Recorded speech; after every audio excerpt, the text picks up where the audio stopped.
सौराष्ट्रदेशे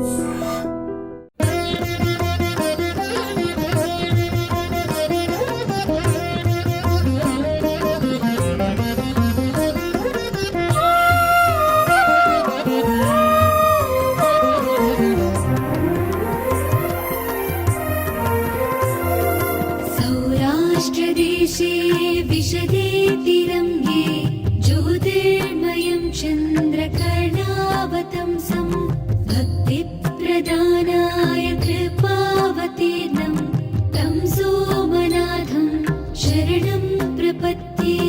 ఈ రోజు కుంభమేళాలో గురుజీని కలవడం జరిగింది, నాగా సాధువుని కలవడం జరిగింది. ఈ కుంభము 144 సంవత్సరాలకు ఒక్కసారి సంక్రమించేటువంటి కాలం ఇది.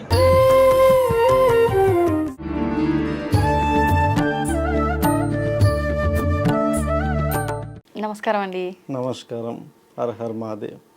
అయితే మీరు కుంభమేళాకి వెళ్ళొచ్చా అని చెప్పి ఇందాక మనం మాట్లాడుకున్నప్పుడు చెప్పడం జరిగింది. అవును. ఇప్పుడు మామూలుగా కుంభమేళా అనగానే రకరకాలుగా మాట్లాడుతుంటారు. అవును. కుంభమేళాలో కూడా పలు రకాలు ఉన్నాయని చెప్పి, ఒక్కొక్క కుంభమేళా ఒక్కొక్క ప్రాంతంలో జరుగుతుంది అని చెప్పి, ఒక్కొక్కటి ఏదైతే మనం పేరు ప్రాంతం పేరు కుంభమేళా పేరు పెట్టి మాట్లాడుకుంటున్నామో ఒక్కొక్కటి ఒక్కొక్క అంటే కొన్ని సంవత్సరాలకు వస్తుంది అని చెప్పి ఇలా మాట్లాడుతున్నారు. అయితే ఇప్పుడు వచ్చిన ఈ కుంభమేళా ఎన్ని సంవత్సరాల తర్వాత వచ్చింది, ఈ కుంభమేళా యొక్క ప్రత్యేకత ఏంటి, ప్రత్యేకించి ఇది మహాకుంభమేళా అని మాట్లాడుతున్నారు కదా, ఏంటి దీని ప్రత్యేకత? ఈ కుంభమేళా మనం పూర్వీకులు చూడని కుంభమేళా అని మనం చూస్తున్నాం కాబట్టి ఇది అదృష్టం. ఓకే. మన 3 తరాలుగా చూడని పూర్వీకులు 3వ తరమైన మనం చూస్తున్నాం కాబట్టి ఇది అదృష్టాన్ని తెచ్చేటువంటి కుంభమేళా. అంటే కొన్ని వందల సంవత్సరాల తర్వాత వచ్చిన 3 తరాలకి పాప ప్రక్షాళన నిర్ణయించిన తీరది. 3 తరాలకి 144 వస్తుంది సంఖ్య, 12 సార్లు అలా 3 తరాలకి మనకి ఆ అధికారం రావడం స్పెషల్. ఈ కుంభమేళాకి 3వ తరమైన మనకి రావడం అది కుంభమేళా స్పెషల్. ఇప్పుడు పోయింది అనుకోండి, మన వాళ్ళు వాళ్ళకు వస్తుంది ఆ అర్హత. అంటే ప్రతి 3 తరాలకు ఒకసారి పాప ప్రక్షాళన జరగాలని ఆ యొక్క 144 ఏళ్ళు జరుగుతుంది కాలం. అప్పటి వాళ్ళు చూశారు ఈ యోగాన్ని. ఏది కుంభరాశిలో బృహస్పతి, మేష రాశిలో సూర్యుడు సంక్రమించ ఒకే స్థితిలోకి రావడం, అదే సమయంలో మనం కూడా ఒకే స్థితిలో అందరు కలిసి ఆ యొక్క పాపమును విముక్తి చేసుకోవడం, అలా చేసుకోవడం వల్ల మళ్ళా కొత్త తార్కణ్యం మొదలవుతుందని మన యొక్క ఆశయం, కోరిక. 3 తరాల తర్వాత వచ్చే ఈ ప్రతి మహాకుంభమేళా కూడా ప్రయాగ్రాజ్ లోనే జరుగుతుందా? అక్కడే జరుగుతుంది. ప్రయాగ్రాజ్ ఎందుకు, అక్కడ దేవాలయం కంటే కూడా ఆ యొక్క సంగమాన్నే దేవతలుగా కొలుస్తున్నారు. ఎక్కడైతే నీళ్లు సుడువులు తిరుగుతాయో ఆ నీళ్లు సుడువులు తిరిగిన ప్రాంతంలోనే మంత్రం స్నానం పనిచేస్తుంది. అది తాంత్రిక విద్యల్లో ఋషుల పరంపరలో ఉంది, అది వైదికంలో కూడా ఉంది. ఎక్కడ నదులు సంగమం జరిగి నీళ్లు సుడువులు తిరుగుతాయో అక్కడ మంత్రం పనిచేస్తుంది, కోరికలు పనిచేస్తాయి, అక్కడ శక్తి కూడా ఉజ్జీవం జరుగుతుంది. ఇప్పుడు యమున కొత్త నీరు, గంగ కొత్త నీరు, ఇవి 2 కొత్త స్పర్శనివ్వగలవు. ఇచ్చి సరస్వతి అంతర్వాహినిగా ప్రవేశించే సరస్వతి మనల్ని స్పర్శించగలదు. అంటే మన కొత్త అనుభవ పాఠాలు అక్కడ పురుడు పోసుకుంటాయి.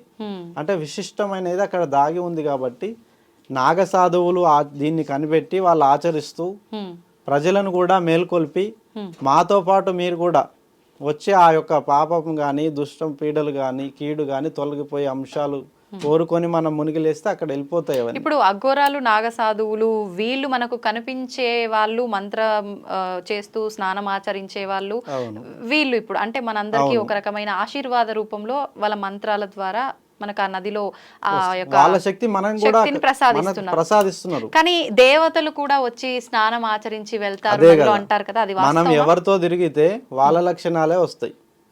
మనం మంచోళ్ళతో తిరిగితే బాగుపడతాం, చెడగొట్టేవాడితో తిరిగితే చెడిపోతాం. అక్కడ ఉన్నదంతా పుణ్యపురుషులు, యోగులు, మునులు. వాళ్ళ చేయి పట్టుకొని మనం కూడా అక్కడ స్నానం చేస్తే ఆ మహత్కార్యం మనకు కూడా వస్తుంది. వాళ్ళు నమ్ముతున్నది దేవతలు స్నానం చేశారని నాగసాధువులు చేస్తున్నారు. నాగసాధువులు స్నానం చేస్తున్నారు కదా అని ప్రజలు వచ్చి చేస్తున్నారు. ఇక్కడ 3 సంగమం జరిగింది కదా, దేవము, నాగము, ప్రజలు. అందరు కోరుకునేది ధర్మ పరిహారము, అందరు కోరుకునేది వాళ్ళ యోగమే, పుణ్యం. ఇప్పుడు సాధువులు ప్రజలు అంతా ఒకే రోజు స్నానం ఆచరించే విధానం ఎవరికి వారికి నిర్దిష్టం ఇలా ఉంటుందా సమయం? అక్కడ ఉన్న పరిస్థితి ఏమిటంటే నాగసాధువులు ప్రారంభిస్తారు మొదటి స్నానంతో. మునులు ఋషులు గొప్ప తపస్సుని చేసిన వాళ్ళు మొదటి స్నానం ఆచరించంగా వారితో పాటు చేసిన వాళ్ళంతా ధన్యులే. అందరికీ అది ఆ సంగమం వర్తించబడుతుంది. ఇప్పుడు మీరు ఏ రోజున వెళ్ళడం జరిగింది అక్కడికి? నేను పుష్య పౌర్ణమి రోజున వెళ్ళడం జరిగింది. అక్కడ పుష్య పౌర్ణమి ఆచరణ తీసుకొని గురువులతో కలిసి నాగసాధువులతో కలిసి మకర సంక్రమంలో 14వ తారీఖున నేను తొలి స్నానముని ఆచరించడం జరిగింది. మొదటి రోజు తపస్సు, రెండవ రోజు స్నానము ముగించాక మూడవ రోజు గురువాజ్ఞ తీసుకున్నాను. అక్కడ నేను నాగసాధువుల ధర్మ పరిరక్షణ కోసం నేను పోరాడాలని నిశ్చయించుకున్నాను. ధర్మాన్ని జాగృతం చేసి ప్రజల పక్షాన గుర్తుగా మేల్కొల్పి వాళ్ళని ఆనందపెట్టే విధంగా, దైవాన్ని చూపించే విధంగా, అనుగ్రహించే విధంగా, అందరికీ మేలు జరిగే విధంగా నా యొక్క దీక్షతలను ఎంచుకున్నాను గురువుల ద్వారా. అయితే ఇప్పుడు నాగసాధువులు అన్నారు కదా, మామూలుగా చూసేంత వరకు, మాట్లాడుకునేంత వరకు మగ నాగసాధువుల గురించే మాట్లాడుకుంటాం. కానీ ఆడవాళ్ళు కూడా ఉంటారని చెప్పి వాళ్ళు బయట ప్రపంచంలోకి రారు, కానీ కుంభమేళ సమయంలో వాళ్ళు వస్తారు అని చెప్పి అంటారు కదా. అలాంటి వారు వచ్చారా? మీరు వెళ్ళిన ఆ సమయంలో మీరు కలిసారా? మహిళా నాగసాధువులు ఉన్నది వాస్తవం, కానీ వాళ్ళ యొక్క దీక్షా నియమాలు ఇప్పుడు చూపిస్తే అది ఆజ్ఞ అనేది వెళ్ళిపోతుంది. మహిళలకి ఆదర్శవంతమైనటువంటి మహిళలను మనం ఆదర్శవంతమైనటువంటి శ్రీమూర్తులుగా చూపిస్తాం. ఇది ధర్మ పోరాటం. ఇందులో పురుషులు ముందు వరుసలో ఉంచేసి స్త్రీలను తమ యొక్క ధర్మపక్షాన వచ్చిన వాళ్ళని స్వాగతిస్తారు. కానీ తన యొక్క యోగముని గుర్తించి ఆ యొక్క మగ నాగసాధువుల వెనక వారు కూడా ఉంటారు, కానీ వారు బయటికి రారు. వారికి ఎక్కువ ఆచరణలు ఉంటాయి. మగ నాగసాధువుల కంటే ఆడవారిలో ఉన్న నాగసాధువులకే ఎక్కువ ఆచరణలు ఉంటాయి. ఇంకా ఎక్కువ ఆచరణలు ఉంటాయి. మగ నాగసాధువులు నగ్నంగా తిరగగలుగుతారు, కానీ మహిళా నాగసాధువులు నగ్నంగా తిరగకూడదు.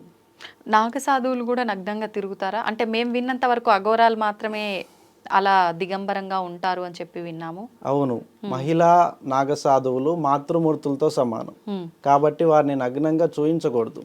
కాబట్టి ఆ ధర్మాచరణని వాళ్ళు వస్త్రం కప్పుకొని ఉంటారు. వారు చేసే విధానం వాళ్ళ యొక్క పూజా మందిరాల్లోనే మాత్రమే, వాళ్ళు గుహల్లోనూ వాళ్ళ పూజ మందిరాల్లో వాళ్ళు నగ్నంగా సాధన చేసుకోవడం జరుగుతుంది. కానీ సమాజంలో ఎప్పుడు ఏ మహిళా నాగసాధువులు కూడా నగ్నంగా తిరగకూడదు. అది ధర్మాన్ని కాపాడడం కోసం, ధర్మాన్ని కాపాడడం కోసమే కదా వాళ్ళు దీక్ష తీసుకుంది. మరి ధర్మాన్ని చెడగొట్టడం కోసం నగ్నంగా తిరగడం ఉండదు. మగవాళ్ళు తిరిగేది ఎందుకు అంటే, మగ నాగసాధువులు వారు విరోచిత పోరాటంకి సిద్ధపడిన వాళ్ళు. నాది అనుకునేది వస్త్రం కప్పుకున్నప్పుడే వస్తుంటాయి. ఈ సొగసు నాది అనుకుంటాం, వస్త్రం కప్పుతాం. ఈ సొగసు నాది కాదు అని అనుకుంటే అది వస్త్రం ఇప్పేయాల్సిందే. అలా మగవాడికి నాది కాదు, మగవాళ్ళకి అహంకారం ఎక్కువ ఉంటుంది.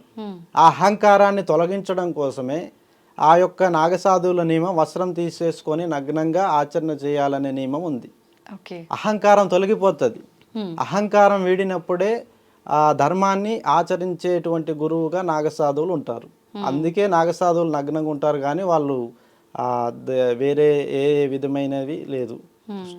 ఇప్పుడు అఘోరాలు ఇలాంటి కుంభమేళకి మాత్రమే వస్తారు, ఎక్కడా కనిపించరు, కానీ కుంభమేళ ప్రాంతంలో మాత్రం గుంపులుగా వచ్చేస్తారు. స్నానం ఆచరించిన మరుక్షణం ఎవరికి కనిపించరు మానవ మాతృలకి అంటారు కదా. మరి మీరు కూడా ఉపాసన చేసి కొంచెం ఆ జ్ఞానాన్ని సంపాదించిన వారు, మీకు కూడా అలా అదృశ్యమైనట్టుగానే కనిపిస్తున్నారా, కనిపించారా? నేను కూడా ఇప్పుడు దాకా అదృశ్యంలోనే తిరిగాను. అవునా? అదృశ్య యోగులుగానే తిరిగాను. నేను ఎక్కడ పని చేశాను, ఎక్కడున్నాను సమాజానికి తెలియదు. ఇప్పుడు ఓ సందర్భం వచ్చింది కాబట్టి కనిపించాల్సి వచ్చింది. నాగసాధువుల పరంపర తరపున నేను కొన్ని వాగ్దాటిని ప్రజలకు పరిచయం చెయ్యాలని వచ్చాను కాబట్టి వచ్చాను. తెలియడం కోసం వచ్చాను, కానీ నేను లేకుంటే నేను కూడా అదృశ్య రూపంలోనే ఉండేవాడిని. ఇక్కడ ఉన్నటువంటి ఆర్తనాదాలు, ఇక్కడ ఉన్నటువంటి ఆందోళనలు, ఇక్కడ జరుగుతున్నటువంటి చెడు అనేది పెరగడం వల్ల మేము కదిలి వచ్చి దాన్ని సరిచేసే మన తోచినంతగా, మన శక్తి మీద సాధించినంతగా దాన్ని తగ్గించి ఆ ఆపదల నుంచి విముక్తి చేయడం కోసం మేము ఉంటామని వచ్చాము, ధర్మ రక్షణ కోసమే. ఓకే. నేను వచ్చింది ధర్మరక్షణ పరిరక్షణ కోసమే కానీ మాయ మాటలు చెప్పడము, మాయను సృష్టించడం, మాయ ఎన్నటికి గెలవదు. నిజం నిలబడ్డన్ని రోజులు మాయ నిలబడదు. అది నాగసాధువుల తరపున నేను వచ్చాను. ఓకే. ఓకే. ఇప్పుడు కుంభమేళా జరుగుతుంది, ప్రజలందరూ కూడా వచ్చి ఆ యొక్క ధర్మాత్ములను, ధర్మం వైపు నిలబడి పోరాడుతున్న నాగసాధువులను దర్శించి మీరు కనుక స్నానం చేస్తే ఆ యోగుల వరాన మీకు అనుకున్నవి జరుగుతాయి వాళ్ళ ఆశీర్వాదంతో. ఒకవేళ వెళ్ళలేని వాళ్ళు అంతే పుణ్యం పొందాలి అని అంటే వేరే ఆప్షన్ ఏదైనా ఉందా? ఇప్పుడు నన్ను తాకితేనే నా స్పర్శ తెలుస్తుంది, అంతే కదా. నీళ్లు తాగితేనే దప్పిక తీరుతుంది. అలాగే ఆ స్పర్శ తెలవాలంటే ఆ భూమి ఆ నీరుకి రుణమై ఉన్నోళ్ళు వెళ్ళాలి. వెళ్తే ఆ భూమి ఆ ప్రాంతం అక్కడ పడే కష్టాలు అక్కడ చూసే విధానం విద్య మనలో ఉన్న అరిషడ్ వర్గాల మీద ఇప్పుడు అన్ని కోణాల్లో పట్టినటువంటి చెడు వదిలిపోతుంది. ఇప్పుడు ఇక్కడ నుంచి దూరం నుంచి పొందాలంటే 1-2 విభాగాలే జరుగుతాయి. సంపూర్ణం కావాలంటే వెళ్ళి తీరాల్సిందే. ఇప్పుడు అక్కడ స్నానం ఆచరించిన వాళ్ళు మీలాంటి వారు ఎవరైనా ఆ జలాన్ని తీసుకొచ్చి ఇస్తే దాన్ని చల్లుకోవడం, అది ఇంకా మహత్కర పుణ్యం. అంతే పుణ్యం. మన మేలు కోరి అలా తెచ్చిచ్చే వాళ్ళు ఉంటే ఇంకా పుణ్యం. ఎందుకంటే నేను తీసుకొచ్చాను, అలా తీసుకొచ్చే వాళ్ళు దొరికితే ఇంకా సంతోషం. వారే శివయ్య అనుకోవాలి. వారే శివయ్యలా వచ్చి ఆ గంగ ప్రదానం చేసి పాపాలను తీసి మళ్ళకి మరొక జన్మనిచ్చినట్టే, మరొక యోగమునిచ్చినట్టే. ఇప్పుడు సోషల్ మీడియాలో చూస్తే 40 కోట్ల మంది వచ్చే అంచనా ఉంది కుంభమేళాకి, మహాకుంభమేళాకి అంటున్నారు కదా. సుమారుగా మీరు చూసిన ఈ 3 రోజుల్లో ఎంత జనం వచ్చి ఉండొచ్చు ఒక అంచనా వేయగలరా? నేను చూసిన ఈ రోజుల్లో 7 కోట్ల వరకు వచ్చి ఉండొచ్చు. 7 కోట్ల వరకు మొదటి 3 రోజుల్లోనే. మళ్ళీ ఇంకా మౌని అమావాస్య ఉంది, మౌని అమావాస్య ఉంది. శివరాత్రి లోపు చాలా మంది వచ్చేస్తారు. వసంత పంచమి ఉంది, నాగపుర్ణం ఉంది. ఇంకా ఈ తదితర ముఖ్య అంశాల్లో వీలైన వాళ్ళు చేరుకోగలరు. ఆడవారు కూడా ప్రజలు సామాన్యులు వస్తూ ఉంటారా మామూలుగా ప్రతి నిత్యము జరుగుతూనే ఉంటది, డైలీ. అక్కడ ఏర్పాట్లు కూడా చాలా చక్కగా నిర్వహించారు. యోగి ఆదిత్యనాథ్ సీఎం గారు చాలా పర్యవేక్షణ చేసి అందరి భద్రత కూడా అక్కడ ఉంది. అందరికి భద్రతకర యోగంగా ఏర్పాట్లు చేశారు. ఇప్పుడు నదీ స్నానం ఆచరించటము ఇవన్నీ అంటే ఖచ్చితంగా దానికి తగ్గట్టుగా మగవారికి ఏ వసతులు లేకపోయినా ఆడవారికి వసతులు కావాల్సిందే. అలాంటి వసతులు కూడా ఏమైనా ఏర్పాటు చేశారా ఆ ప్రాంతంలో? ఉన్నాయి. ఆడవారికి సంబంధించిన తదితర అంశాలన్నీ, భద్రతా అంశాలు, ఏర్పాట్లు అన్ని కూడా చేశారు. కాబట్టే 7 కోట్లు 8 కోట్ల మంది పబ్లిక్ రావడం జరిగింది. ఇప్పుడు చిన్న పిల్లలు కూడా వస్తున్నారు, చిన్న పిల్లలు పెద్దవాళ్ళు అందరు వస్తున్నారు. ఎందుకంటే ఆ జలాన్ని తాకడమే పుణ్యయోగం అని ఒక నమ్మకం వెనుక 40 కోట్ల మంది కదులుతున్నారు. ఒక నమ్మకం వెనుక 40 కోట్ల మంది ప్రజలు కదిలి రావడం, అది ఎంతో ధర్మాన్ని చూపిస్తున్న ఈ ఆనవాళ్ళు చూపిస్తున్నాయి. యోగం పుణ్యమే కదా. అవునవును. ఇప్పుడు సోషల్ మీడియాలో చాలా వరకు ఆల్రెడీ కుంభమేళా ప్రారంభమైన తర్వాత రకరకాల యోగుల్ని చూడడానికి చాలా గంభీరంగా భయంకరంగా ఉన్న ఆకారంతో ఉన్న వాళ్ళు పాములు చేతిలో పట్టుకున్నట్టు, నోట్లోంచి మంటలు తీస్తున్నట్టు, ఒకరిపైన ఒకరు ఎక్కి ఉన్నట్టు నాట్యాలు చేసి రకరకాలుగా చూపిస్తున్నారు. ఇదంతా గ్రాఫిక్స్. ఇలాంటి వాళ్ళు నిజంగా వచ్చున్నారు అక్కడికి? అవి కొన్ని సాధనా స్వరులని వాళ్ళు కొద్ది మంది ఉంటారు. వాళ్ళు భగవంతుడి రూపాలని, శక్తులని కనికట్ల ద్వారా చూపిస్తారు కొద్దిమంది నిజమైన ఆచరణతో, నిజమైన ధర్మంగా వాళ్ళకి ఎవరైతే రుణం ఉన్నారో కలుస్తున్నారో వాళ్ళకి ఇవ్వాల్సిన వాక్కుని ఇవ్వాల్సిన రక్షణ ఇస్తున్నారు. అందరూ సమిష్టిగా. కుంభము అంటే నాగసాధువులు, మునులు, ఋషులు, కిన్నెర కింపురుషులు, గాన గంధర్వులు, అందరు దేవతలందరి సాక్షాత్కారం కూడా అక్కడ కనిపిస్తుంది. దాన్ని ముందుండి నడిపే వాళ్ళు నాగసాధువులు అయ్యారు. అందుకే ఆ జాతరకి స్పెషల్ నాగసాధువులు అయ్యారు కుంభమేళాకి. అక్కడ వచ్చిన ప్రజలకి భోజనాలు, వాటరు ఇలాంటి సదుపాయాలన్నీ ఏమైనా కల్పిస్తున్నారా, లేదంటే ఎవరికి వాళ్ళు ఏర్పాటు చేసుకోవాల్సిందేనా? ఎలా ఉంది అక్కడ వాతావరణం? అక్కడ ఉన్న సాధువులు, వారి పరిషత్ సంఘములు అన్నీ ఏకమై విరివిరిగా అందరూ అన్నదానాలు చేస్తున్నారు. సాధువులంతా కలిసి ప్రజలకి తగిన సౌకర్యాలు కూడా అక్కడ ఉన్నాయి. ఆ వెళ్ళి వచ్చే విషయంలో ఒక 1-2 అవర్స్ ట్రాఫిక్ వల్ల కానీ మిగతా ఏ అంశాలతో ఇబ్బంది లేదు అక్కడ. అక్కడ అన్ని విషయాలు కూడా సులభతరంగానే ఉన్నాయి, వెళ్ళి రావడం కూడా సులువుగానే అవుతుంది. ఇప్పుడు సుమారు రైల్వే స్టేషన్ నుంచి కానీ అక్కడికి వెళ్ళడానికి మామూలుగా పట్టే సమయం కన్నా చాలా ఎక్కువ సమయం పడుతుంది. ఎంత సమయం పడుతుంది మామూలుగా? 1 అవర్ టైం నడవడానికి వెళ్తుంది. ఎందుకంటే 5-6 కిలోమీటర్స్ జర్నీ నడవడం ఉంటుంది, వాకింగ్ డిస్టెన్స్. ఆహా, కోట్ల మంది వస్తున్నారు కాబట్టి ఎవరి రూట్స్ వాళ్ళకి ఓ వాకింగ్ డిస్టెన్స్ 5 కిలోమీటర్స్. వెహికల్స్ లో దగ్గర దాకా వెళ్ళే అవకాశం లేవు. వెహికల్స్ అన్ని దూరమే పార్కింగ్ యార్డ్ లో ఉంటాయి. వెహికల్స్ దగ్గర నుంచి బస్సులు వెళ్తాయి. బస్సులు కొన్ని స్పెషల్ బస్సులు నేరుగా ఆ సంఘం దగ్గరలో ఆపే విధంగా ఏర్పాటు చేశారు. చాలా బాగుంది. అయితే ఇప్పుడు నేను మొన్న ఒక వీడియోలో చూశాను, 7 అడుగుల ఉన్న ఒక అతను ఋషి వచ్చాడు అని చెప్పి. అలాంటి వాళ్ళు నిజంగా ఎవరైనా వచ్చారా? ఇవన్నీ వ్యూస్ కోసం ఇలాంటివి చెప్పడం జరుగుతుందా? మనం ఈ మానవ జీవితంలో అన్ని అంశాలు పొందిన వాళ్ళు ఉంటారు. కొంతమంది పొడుగుగా, కొంతమంది పొట్టిగా, కొంతమంది అందంగా, కొంతమంది వికారంగా, భయంకరంగా, అన్ని రూపాల్లో ఉన్న యోగులు అక్కడ ఉన్నారు. అంటే బాగా చదువుకొని అవన్నీ వదిలిపెట్టి అలా కూడా వచ్చిన వాళ్ళు అలా ఉన్నారు. జన్మకాంక్షలతో వచ్చిన వాళ్ళు ఉన్నారు, సేవ చేద్దామని వచ్చిన వాళ్ళు ఉన్నారు, తెలుసుకుందామని వచ్చిన వాళ్ళు ఉన్నారు, అసలు దేవుడు అంటే ఉంటదా, పవర్ ఉంటదా ఉండదా అని వచ్చిన వాళ్ళు ఉన్నారు. సకల ఇప్పుడు మన ధర్మంలో ఎన్ని ప్రశ్నలు ఉన్నాయో అన్ని ప్రశ్నలను అక్కడ మనం సంబంధించి చూసుకోవచ్చు, కనిపిస్తారు. అన్ని విధాలుగా వచ్చిన వాళ్ళు ఉన్నారు. సర్వము సంఘటితంగా నడిపించింది కుంభము. అందుకే అది కుంభమేళా అయింది. ఇప్పుడు ఈ సాధువులు వీళ్ళంతా మామూలు ప్రజలతో మాట్లాడడం జరుగుతుందా? జరుగుతుంది. ఎవరికైతే వారు చూడంగా ఎవరికైతే రుణం ఉంది అనుకుంటారో వారితోనే మాట్లాడతారు. వాళ్ళకి అనిపిస్తే మాట్లాడతారు. కుదిరితేనే కదా ఏదైనా జరిగేవి. అవును. ఇప్పుడు ఈ అఘోరాలు అక్కడికక్కడే ఏదో మ్యాజిక్ చేసినట్టుగా రుద్రాక్షలు ఇవ్వటం ఇలాంటివి చేస్తారు. అది ఇప్పుడు సైంటిస్టులు ఎట్లయితే కొన్ని సైన్స్ పరికరాలను చూపిస్తూ అట్రాక్ట్ చేస్తారో, మన గురువులు కూడా ఆ కనికట్ల ద్వారా మేము ఇవన్నీ పంచభూతాలన్నీ మేము కంట్రోల్ చేయగలం. అర్థమైందా? ఈ పంచభూతాల అన్నిటినీ మేము కంట్రోల్ చేయగలం, శ్రేయస్కరంగా మేము మార్చగలం అని నిరూపించుకోవడం కోసం ఆ విద్యా విన్యాసాలను చూపిస్తారు. అవన్నీ విద్యా విన్యాసాలు, మహిమలను, మహిమాన్వితమైన మ్యాజిక్స్ అవన్నీ చూపిస్తారు. చూపించాలి కూడా, ఎందుకంటే సైన్స్ వాళ్ళకే తెలుసు ఇవన్నీ, వీళ్ళకి తెలియదు అని ఒక అపవాదం ఉంది. వాళ్ళు అన్ని జగమంతా వాళ్ళు కనిపెట్టి ఉన్నారు అని వాళ్ళ విద్యా విన్యాసాల ద్వారా మనకు చూపిస్తారు. ఇప్పుడు అగ్నిని నుదుట నుంచి తీస్తున్నారు అక్కడ అఘోరాలు, ఆ చేతిలో నుంచి ఆ నీటి దారాలను తీస్తున్నారు, రుద్రాక్షలను, మహిమాన్వితమైనటువంటి విద్యలను వాళ్ళు ప్రదర్శిస్తున్నారు, మేల్కొల్పుతున్నారు. సైంటిస్టులకే కాదు మాకు కూడా మొత్తం తెలుసు, జగమంతా మాకు తెలుసు అని సవాలు విసురుతున్నారు వైజ్ఞానిక ప్రపంచానికి నాగసాధువులు. అలా చూడండి. ఇప్పుడు మీరు ఎలాగూ వెళ్ళొచ్చారు, వెళ్ళని మాలాంటి వాళ్ళకి అక్కడ విషయాలు చెప్పాలి అంటే ఏం చెప్పొచ్చు? నాకు కొద్ది మంది గుర్తున్నారు. నేను వెళ్ళినప్పుడు వాళ్ళ కష్టాలు గుర్తొచ్చినాయి. వాళ్ళ కోసం అని ఒక చెంబు నీళ్ళు నేను వాళ్ళ కోసం అని వాళ్ళ పేర్లు చదువుకొని తీసుకొచ్చుకున్నాను. అలాగే వాళ్ళు ఎవరైతే వెళ్ళిన వాళ్ళు ఉన్నారో వాళ్ళకి ఫోన్లు చేసి వాళ్ళకి తెప్పించుకోవచ్చు. తెప్పించుకుంటే ఆ ఇంటికి వెళ్ళేసి ఆ నీళ్లను స్పర్శిస్తే అది ఎంతో మనల్ని కదిలించేటువంటి స్పర్శగా భావించాలి. ఇప్పుడు అంత తెలుసుకునేది ఒక రోజు, ఆ తెలుసుకున్న దాన్ని గెలుపుగా మార్చుకునేది ఒక రోజు.